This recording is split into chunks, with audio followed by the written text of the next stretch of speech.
In this tutorial, I'm going to offer some additional tips and perspectives on using the mosaicing technique. Now, indeed, there will be times when the timbre of the samples you're using won't match, but how much they don't match and how much it even matters is extremely subjective. First, a little bit of timbre mismatch fodder, and the featured part here is the cello.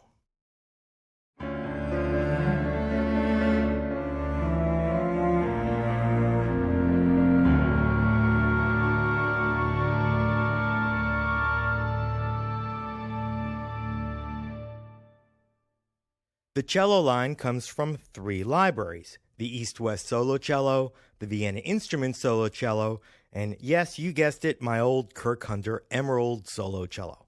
It starts off with the East-West cello because that note has the right timbre and vibrato, but then I wanted to glide up to the A, and the East-West sound doesn't have that kind of portamento or glide. So I used the Vienna cello just for the glide up to the A. But then I did use the East-West sound at the very end of the Vienna note to add a marcato accent to put a button on that phrase. And then for the rest of the part, the sound dovetails back and forth between various East-West key-switching sustained notes and the Kirk Hunter. So here's the composite cello part soloed.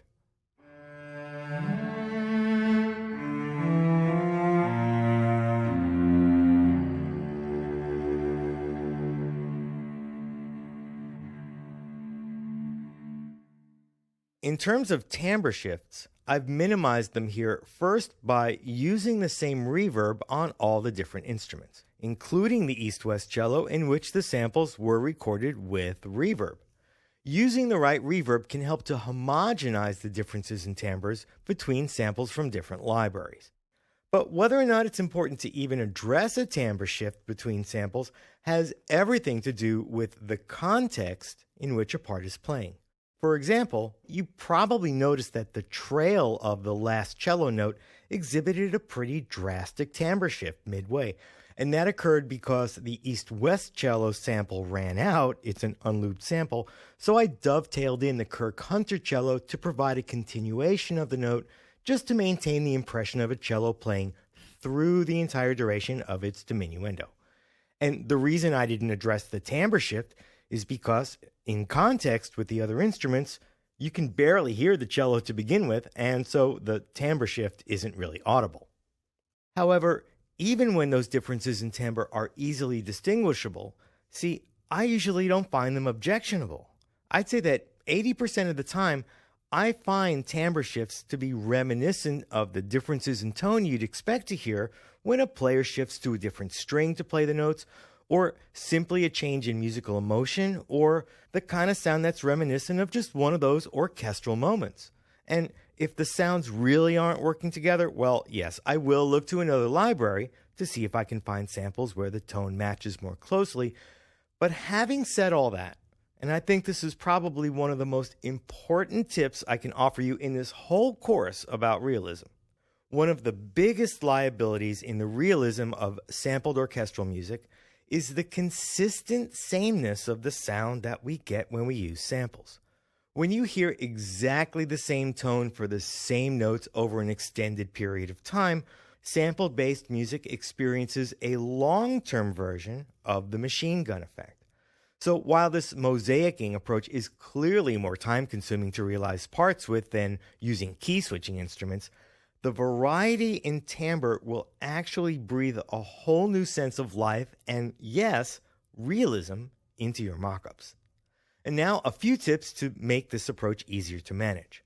Number one, after you load up your various libraries that will make up your mosaic part, route them all to a subgroup or aux so that you can control the volume of the composite sound with one fader, and add your reverb send to the aux instead of the individual instruments hosting your plugins.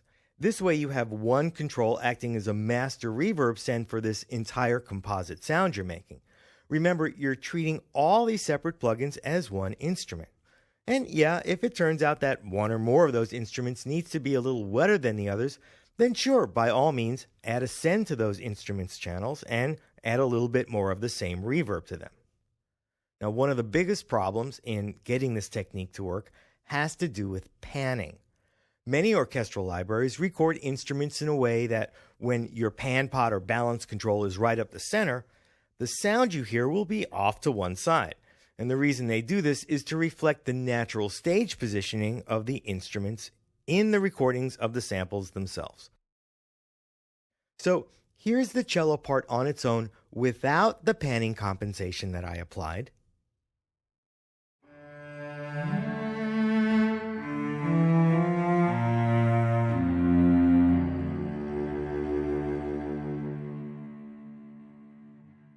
And now, with the panning compensation, which I achieved in Logic using a plugin called the Direction Mixer on each channel and adjusting it so that all the sounds sounded like they were coming from the same point in the stereo field.